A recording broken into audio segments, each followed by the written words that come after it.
everyone, and welcome back to the channel where your likes, comments, and subs are always greatly appreciated. The purpose of this short video is to just let you know that Zoom has released a firmware update for the R12 multi-track recorder in October of 2024. The software update brings the firmware up to version 2.4 now. The previous version was 2.3, and that's almost a year old, so it's been a while since Zoom has released a firmware update.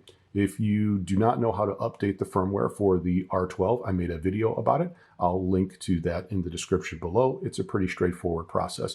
No matter what version you're on, you can go straight to 2.4. So even if you're all the way back at version 1.0, you do not have to go through any of the intermediate steps. You can just go straight to 2.4, and I recommend that you do that.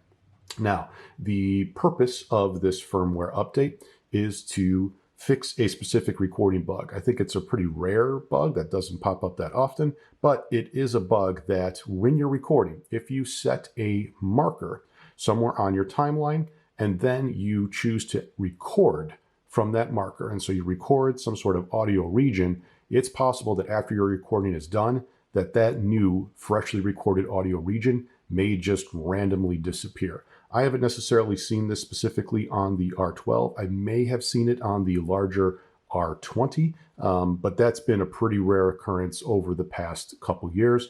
Still, if this is a true bug fix that version 2.4 handles, I do recommend that you update to version 2.4. I've been using 2.4 for several days now on the R12. I haven't noticed any bad side effects, if you will. It seems to be operating just fine, so I think it's a worthwhile upgrade.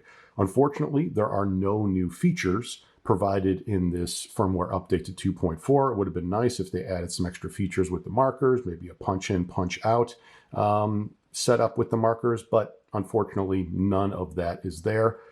I'm still going to be hopeful that Zoom will continue to incorporate some new features with the firmware updates, but as of right now, it looks like they're just occasionally going through and squashing bugs, which is still great that they're supporting a device that's about 2 years old, but I would have liked to see some new features, or at least I hope to still see some new features in future firmware updates at some point in time.